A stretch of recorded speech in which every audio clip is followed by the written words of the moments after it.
मैं एक 18 साल के लड़के को कोचिंग पढ़ाती थी जो 12वीं में 3 बार फेल हो चुका था। उसका पढ़ने लिखने में कोई खास मन भी नहीं लगता था। कोचिंग के समय भी वह हमेशा मेरी तरफ ही देखता रहता था और मुझसे बात करने के बहाने ढूंढता था। एक दिन की बात है, सारे बच्चे कोचिंग पढ़कर जा चुके थे और मैं भी कोचिंग वाले कमरे से निकलकर अपने बेडरूम में आ गई थी। तभी अचानक से मोहित मेरे कमरे में आ गया और कहने लगा, मैम, अगर मैं किसी दूसरे तरह से कोचिंग की फीस भर दूं तो आपको कोई दिक्कत तो नहीं है? मैंने कहा, नहीं, मुझे क्यों दिक्कत होगी। और इतना सुनकर उसने पूरे जोश के साथ मुझे बेड पर। हेलो दोस्तों, आज की इस रोमांचक कहानी में आप सभी का स्वागत है। मेरा नाम निकिता है और सब प्यार से मुझे निक्की बुलाते हैं। मैं 12वीं के बच्चों को अपने घर से ही कोचिंग देती हूँ। मेरे पास लड़के और लड़कियां दोनों ही कोचिंग पढ़ने आते हैं। कोचिंग पढ़ाकर मैं महीने के 20 से 25 हजार रुपए कमा लेती हूँ, पर फिर भी मेरा घर खर्च मुश्किल से चल पाता है। किसी किसी महीने मुझे पैसे की बहुत तंगी हो जाती है, लेकिन मेरे पास जितना भी था मैं उससे खुश थी। एक दिन की बात है, मैं अपने कमरे में बैठी हुई थी, तभी मेरे दरवाजे की घंटी बजी।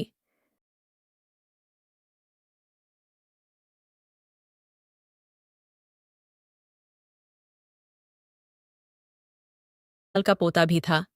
उन लोगों को देखकर ही पता लग रहा था कि यह लोग बहुत ही अमीर फैमिली से हैं। दादाजी मेरे सामने आकर खड़े हो गए और मुझसे बोले, बेटा, क्या तुम्हारा नाम ही निक्की है? मैंने कहा, जी दादाजी, मेरा नाम ही निक्की है। क्या आपको मुझसे कोई काम है?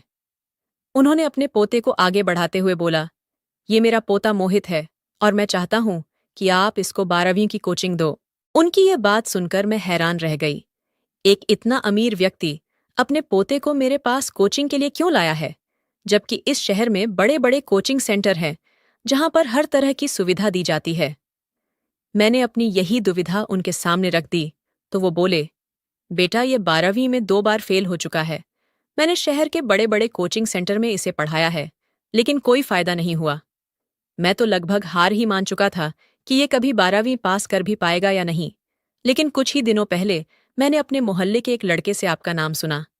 उसने मुझे बताया कि आप बहुत ही प्यार से सारे बच्चों को पढ़ाती हैं और आपके पढ़ाए हुए बच्चे अच्छे नंबरों से पास होते हैं।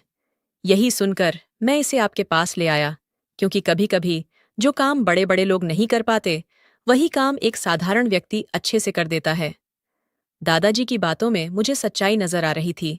मैंने उनसे कहा, आप परेशान मत होइए, मुझे पूरा यकीन है कि इस बार मोहित 12वीं जरूर पास करेगा। मैं बाकी बच्चों से 1 महीने के 3 हजार रुपए लेती थी, लेकिन मोहित के दादाजी ने मुझसे कहा था कि वो मुझे 1 महीने के 5 हजार रुपए देंगे। दादाजी यह सारी बातें करके चले गए और मोहित को उन्होंने उसी दिन से मेरे पास कोचिंग के लिए छोड़ दिया। पहले दिन से जब मैंने मोहित को पढ़ाना शुरू किया तो मुझे समझ आया कि वह पढ़ाई में बहुत कमजोर है, लेकिन उसका ध्यान पढ़ाई पर नहीं रहता है। मैं जब भी उसको पढ़ाती थी, वो कहीं और ही देखता रहता था। 3-4 दिन तक तो ऐसे ही चलता रहा।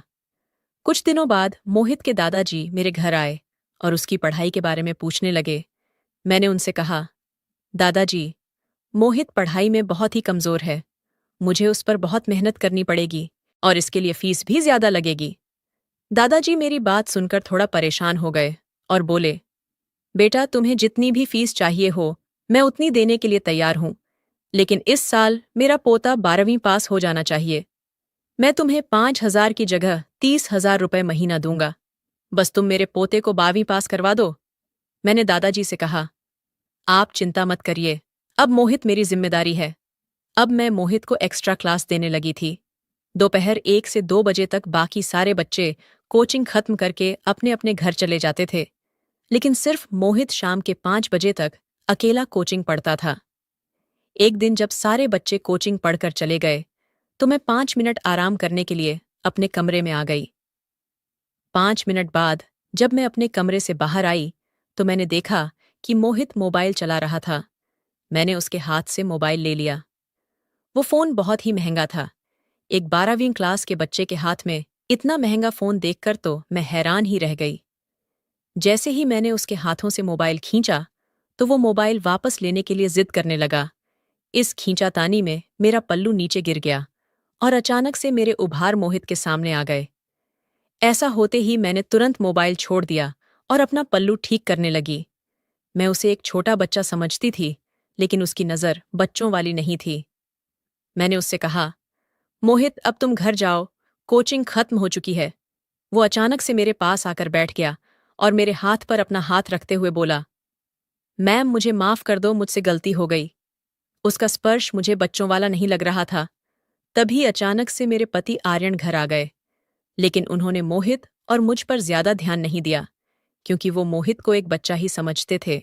आर्यन जब घर आए तो उनका चेहरा उतरा हुआ था। ये देखकर मैंने मोहित से कहा, बेटा अब तुम घर जाओ, कोचिंग खत्म हो चुकी है। इतना कहकर मैं अपने कमरे में चली आई। मैंने अपने पति से पूछा, क्या हो गया, आप इतने उदास क्यों हो?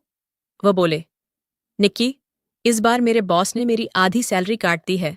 पता नहीं इस बार घर का खर्च कैसे चलेगा। मैंने उनकी यह बात सुनकर अलमारी से 30,000 रुपए निकालकर उनके हाथों पर रख दिए और मोहित के दादाजी वाली पूरी बात बता दी। वो ये सुनकर बहुत खुश हुए कि चलो, कम से कम मैं तो कोचिंग से अच्छा खासा कमा रही हूं। पैसे मिलते ही आर्यन ने मुझे गले से लगा लिया और कुछ कुछ हरकतें करने लग गए।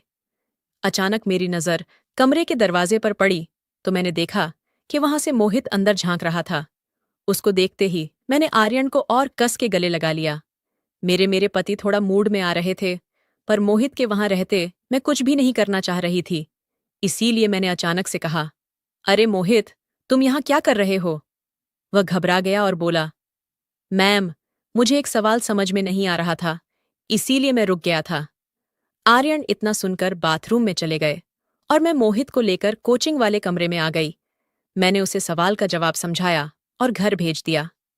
अगले दिन मुझे मोहित की 3 से 6 बजे तक की एक्स्ट्रा क्लास लेनी थी। सुबह से कोचिंग पढ़ाकर मैं बहुत थक गई थी, इसलिए मोहित को कुछ सवाल देकर मैं अपने कमरे में चली आई। मैं जब कमरे में आई तो मेरी अलमारी खुली पड़ी थी और सामने केवल 5,000 रुपए रखे हुए थे। मैं यह देखकर परेशान हो गई, क्योंकि कल तक तो मेरे पास 30,000 रुपए रखे हुए थे। मुझे समझ नहीं आ रहा था कि बाकी के पैसे कहाँ गए। मैं बहुत ही मेहनत से बच्चों को पढ़ाकर एक रुपए जोड़ती थी। ये सब देखकर मेरी आंखों में आंसू आ गए और मैं वहीं बैठकर रोने लग गई। कुछ देर बाद मोहित मेरे कमरे में आ गया और उसने मुझे रोते हुए देख लिया। वो बोला, क्या हो गया मैम? आप रो क्यों रही हो? सब ठीक तो है ना? अगर आपको कोई परेशानी हो तो आप मुझे बता सकती हो। मैंने उसको सारी बात बताई। वो बोला, अरे बस इतनी सी बात। और इतना कहकर उसने अपने बैग से 25,000 रुपए निकालकर मुझे दे दिए। मैंने उससे कहा, नहीं मोहित, मैं तुमसे इतने रुपए नहीं ले सकती, ये गलत है। वो बोला, आप कोचिंग की फीस समझकर रख लो और रोना बंद करो, मैं आपको रोते हुए नहीं देख सकता। भावनाओं में आकर मैंने उसे अपने गले से लगा लिया, लेकिन उस वक्त मोहित ने मुझे कुछ अलग तरह से पकड़ रखा था। उसका स्पर्श किसी गलत जगह हो रहा था। जब अचानक से मुझे अपनी उस जगह मोहित का स्पर्श महसूस हुआ तो मैं उससे दूर हो गई। उस दिन के बाद से मोहित मुझसे और भी ज्यादा करीब आने लगा था। वो मेरे साथ बहुत हंसी मजाक करने लगा था। दिन ऐसे ही गुजर रहे थे। अब मोहित की नज़र फिसलती ही जा रही थी। एक दिन मैंने ध्यान दिया कि वो मुझे अजीब नज़रों से घूर रहा है, पर मैंने इस बात का विरोध भी नहीं किया। पिछले कुछ दिनों से मैंने अपने पति को खुद से दूर रखा हुआ था, क्योंकि वह मेरी कोई भी ज़रूरतें पूरी नहीं कर पा रहा था। जो इंसान मेरी ज़रूरतें पूरी नहीं कर सकता, उसे मेरे साथ समय बिताने का भी कोई हक नहीं है। मोहित की नज़र पड़ते ही मैं अपना पल्लू ठीक करने लग गई। वो बोला, रहने दीजिए ना मैम, आप ऐसे ही बहुत अच्छी लग रही हो। उसकी बातें सुनकर मैं भी थोड़ा मस्ती में आ गई थी। मैंने उससे पूछा, अगर पल्लू ना ठीक करूं तो इसका क्या दोगे? उसने अपनी चेकबुक निकालकर मेरे सामने रख दी और बोला, आपको जितना रुपया चाहिए हो, आप इसमें भर सकती हो। मैं समझ चुकी थी कि मोहित मेरे जाल में फंस चुका है। अब उसका पूरा ध्यान पढ़ाई से हटकर मुझ आ चुका था। मुझे भी उसका ध्यान अपनी ओर से हटने नहीं देना था, क्योंकि मुझे फायदा ही हो रहा था। अब वो रोज ही मेरे लिए महंगे महंगे गिफ्ट लाने लगा था और मेरे पास पैसों की भी कोई कमी नहीं होने देता था। एक दिन शाम को मोहित के दादाजी उसे लेने आए और मुझसे बोले, निक्की, मैंने मोहित की कोचिंग आपके पास लगवाकर बहुत सही फैसला किया है। वह रोज ही बहुत मन से आपके पास कोचिंग के लिए आता है। उसने शायद अभी तक एक छुट्टी भी नहीं ली है। तो इससे मुझे लगता है कि आप उसे बहुत अच्छे से पढ़ा रही हो। अब ये तो मैं ही जानती थी कि मोहित को पढ़ाई से मोहब्बत थी या किसी और चीज से, और ये बात मैं उसके दादाजी को बता भी नहीं सकती थी। एक बार मोहित ने मुझसे कहा, मैम, मुझे कुछ शॉपिंग करने के लिए मॉल जाना है, क्या मैं आज की छुट्टी ले सकता हूँ? मैंने उसे छुट्टी दे दी तो वो बोला कि आपको भी मेरे साथ चलना है, मैं आज आपको कुछ अलग तरह के कपड़ों की शॉपिंग करवाऊंगा। मुझे मॉल में ले जाकर वो मुझे बहुत ही महंगे महंगे कपड़े दिलाने लगा। मैंने उससे पूछा, तुम मेरे ऊपर इतना खर्चा क्यों कर रहे हो? अगर तुम्हारे दादाजी को इस बारे में पता चल गया तो हमारे लिए अच्छा नहीं होगा। वो बोला, आप चिंता मत करो, मेरे पास इतने पैसे हैं कि अगर मैं आपको महीने भर भी शॉपिंग करवाता रहूं तब भी किसी को पता नहीं चलेगा। उसकी बात सुनकर मैं हैरान रह गई। मैं समझ चुकी थी कि मैंने एक बहुत ही सही लड़के को अपने जाल में फंसाया है। उसने मुझे ढेर सारे कपड़े और महंगा मेकअप दिलाया, जो शायद मैंने अपनी जिंदगी में कभी नहीं देखा था। उसने मुझे पूरा मॉल घुमाया था, जिस वजह से मैं बहुत थक गई थी। घर आकर मैं नहाने चली गई और अपना नया बाथरोब पहनकर बाथरूम से बाहर आई। मुझे उस हालत में देखकर मोहित तो पूरी तरह से अपने होश गंवा बैठा। वह मेरे करीब आकर मेरे पूरे शरीर पर अपने हाथ फेरने लगा और बोला, आज तो आप आसमान से आई हुई किसी परी की तरह लग रही हो। मैंने उसे खुद से दूर कर दिया तो उसने मुझे और भी तेजी से अपनी ओर खींच लिया। मोहित बोला, मैम, आपको जो कुछ भी चाहिए था, मैं आपको सब कुछ दे रहा हूं, तो इस हिसाब से आपको भी मुझे कुछ देना चाहिए। अगर आप मुझे वो सब नहीं दे सकती तो मेरा यहां आने का भी कोई मतलब नहीं है। मैं कल से आपके पास नहीं आऊंगा। मोहित की ये बात सुनकर मैं बहुत डर गई थी। अगर वो मुझसे दूर चला जाएगा तो मुझे उससे मिलने वाली आर्थिक मदद भी बंद हो जाएगी, मेरा घर का खर्च भी नहीं चल पाएगा। मुझे पैसों की बहुत जरूरत थी और मेरा पति भी कोई खास कमाई नहीं कर पा रहा था। ये सब सोच विचार करके मैं मोहित को वो सब कुछ देने के लिए तैयार हो गई जो वह चाहता था। मैंने सोचा था कि मोहित को इन सब चीजों की ज्यादा जानकारी नहीं होगी, वो ज्यादा से ज्यादा क्या ही कर लेगा। लेकिन जब उसने शुरू किया तो मैं तो दंग ही रह गई। वो एक अनुभवी व्यक्ति की तरह सब कर रहा था। मैं उसे छोटा समझ रही थी, लेकिन वह बिल्कुल भी छोटा नहीं था। अब मोहित रोज ही एक्स्ट्रा क्लास के बहाने मेरे साथ समय बिताने लगा था। कुछ इसी तरह दिन गुजर रहे थे। एक दिन मैंने मोहित की जेब में कुछ गोलियां देखीं। वो ताकत की गोलियां थीं। मैंने उससे पूछा कि ये ताकत बढ़ाने वाली गोलियां तुम कहाँ से लाए हो?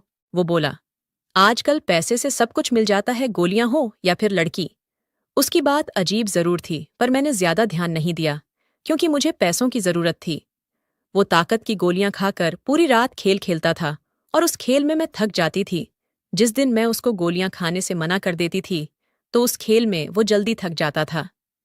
एक दिन की बात है, मोहित को ताकत की गोलियां खाकर चक्कर आने लगे थे। मैंने उससे कहा, आज आराम कर लो, लेकिन उसने फिर भी आराम नहीं की और खेल खेलने लगा। मेरे पति को हमारे इस रिश्ते के बारे में जरा भी खबर नहीं थी। मैंने उनसे कह रखा था कि कुछ कमजोर बच्चे हैं जिनको मैं एक्स्ट्रा क्लास देती हूं। एक दिन मेरे मोबाइल पर मेरी बड़ी बहन का कॉल आया और उसने मुझे जो कुछ भी बताया वह सुनकर मेरे पैरों तले जमीन निकल गई। उस वक्त मैं मोहित के साथ खेल खेल रही थी। तभी मेरी बहन ने कहा, निक्की, अभी के अभी अपने बेटे को यहां से ले जाओ। उसने ऐसी हरकत की है जिसके बाद मैं उसे अपने साथ नहीं रख सकती। मैंने कहा, दीदी पहले बताओ तो उसने किया क्या है? वो बोली, इसने अपनी कोचिंग वाली मैम के साथ बहुत ही गंदी हरकत की है। उन्होंने मुझसे शिकायत की है कि प्रतीक उन्हें बहुत ही गंदी नजरों से देखता है और इसीलिए उन्होंने इसे कोचिंग से भी निकाल दिया है। ये बात सुनकर मैं कुछ महसूस ही नहीं कर पा रही थी।